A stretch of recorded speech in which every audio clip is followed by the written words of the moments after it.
Hi mga Kapinoy Dramas, Alina, Episode 19, Part 1.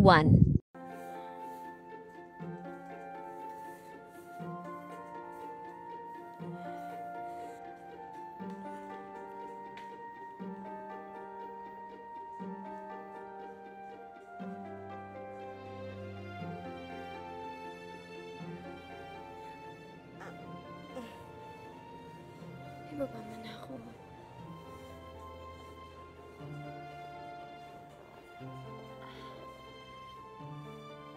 Ay, kumain na kayo. Oh, kagabi pa namin hinanda ito eh. Mabuti na lang, hindi na panis.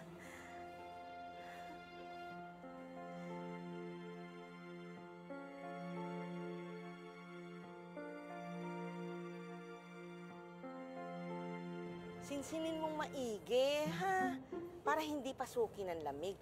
Kailangan yan mainit na mainit. Ha? Rosa, halika na. Punta na tayo sa kusina.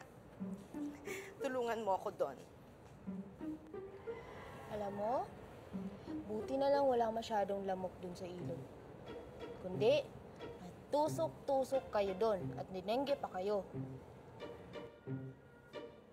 Mabasahin na para hindi mamaga. Boyfriend na boyfriend. Hindi, doktor na doktor pala. Galing mo. Pag muling ilalakad muna, kung may kailangan ka, makiusuyo kayo kay Lisa. Ay, Diyos ko dahil, giging mo kong yaya. Ano yun, Lisa? Wala akong sinasabi ko. Talaga, kung ano-ano na lang naririnig mo. Of course, aalalayan ko si Alina. What our friends are for, di ba? Buti kung ganun. Sige, muna na muna ako. Sige.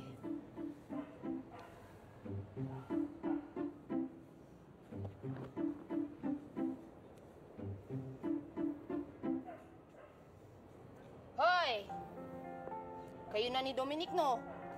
Ha? Naku, ikaw, in love ka na naman, no? Diyos ko, pati ba naman sa kapatid ni Rex? Lisa, ano ka ba? Magkaibigan lang kami ni Dominic. Magkaibigan?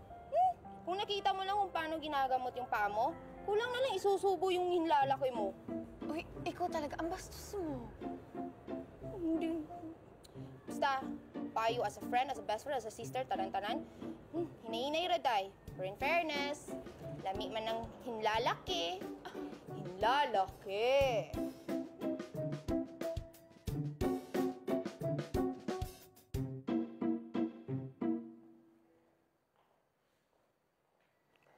Mukhang maganda ang mood mo ngayon, ah. Para hindi kaya... in love ka na? Naks naman! In love ka na, ano? Oh, anong plano mo ngayon? Hindi ko pa alam eh. Marunong ka pa ba magligaw?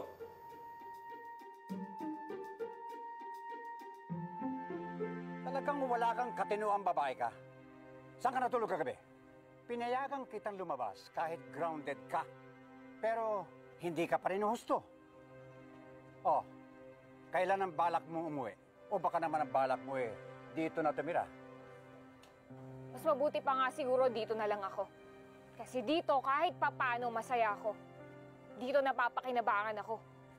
Kesa naman sa bahay mo. Hindi mo alam kung ano nangyayari sa sarili mong pamilya. Bakit po? Ano pa bang pwedeng mangyari? Naglaya sa mga kasambahay dahil sa'yo? Tumawag lang naman si Lilith para ibalitang namatay ang anak niya.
alam ko nung pwede kong sabihin sa'yo para maibsan niyang nararamdaman mo. Naunawaan ko kung ayaw mong pag-usapan. Pero sa lahat ng narinig ko sa tatay mo, isa lang gusto kong malaman mo. Na mabuti kang tao.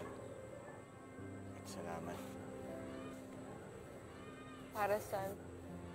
sa pag-asikaso mo sa akin. At nakikiramay din ako. Pusi? Pusi? Pusi? Uy, Lisa, Day, nawala si Pusi.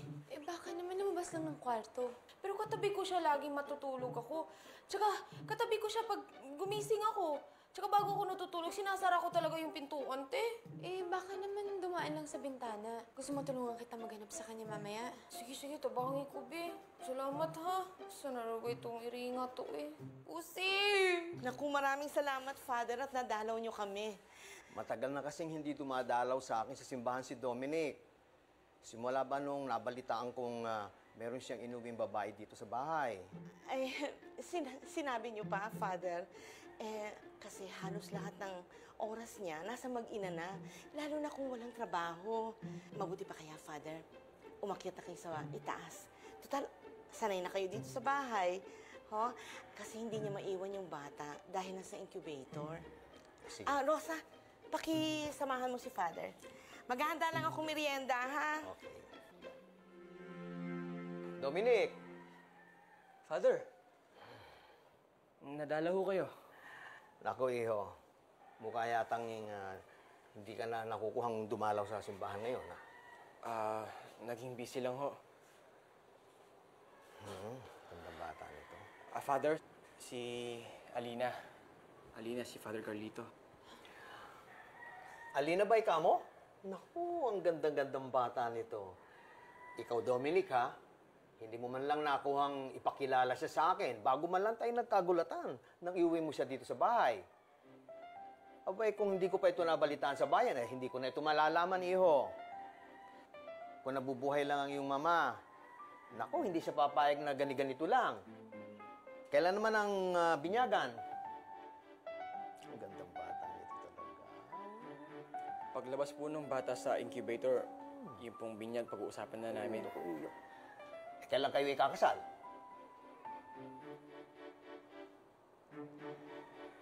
Kayo pong unang makakaalam, Father. Bakit? Meron bang problema? Parang balisang-balisa kayong dalawa. Hindi o. Nahiya lang po si Alina kasi ngayon lang po siya napakilala sa inyo.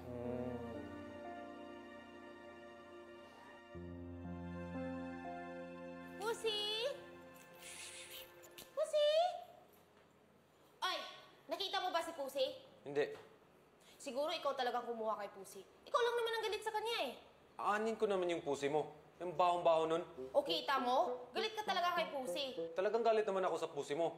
Pero hindi ko kinuha. Sa oras na malaman ko na may kinalaman ka sa pagkawala ni Pusi, lagot ka sa akin, ha? Ang sabihin mo, gala talaga yung pusi mo. Naku yung pusi mo. Kahit saan mo pumupunta. Pusi, balik na! Pusi! Sige, ho. Basta asahan ko yung binyag ng bata, ha? Sa lalong madaling panahon. Sige ho. Rosa, ikaw na bala kay Father? O, sir. Halika na, Father. Naku, Iha, marami pa akong gagawin sa simbahan. Kumain na muna kayo. Hindi na ako papayag sa'yo. Hindi yata tama nagsisinungaling tayo. Nagsisinungaling? Kung ano-ano sinasabi mo kay Father, eh. Mamaya niyan, hanapan ka talaga ng binyag. Talaga namang bibinyagan si Baby Nico, ah. Anong masama doon? Yung kasal.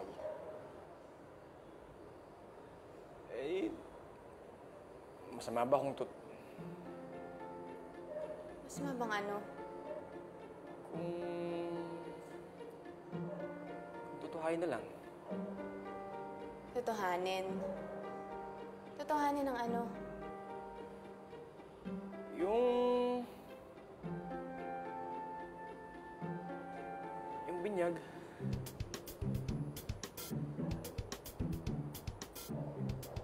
Nakita niyo ba si Pusi? Hoy! Nakita niyo ba si Pusi? Ano ba? Ang sarap-sarap niyong kausap. Nawawalan na nga ako ng pusa. Pusi? Pusi? Pusi? Nasaan ka na?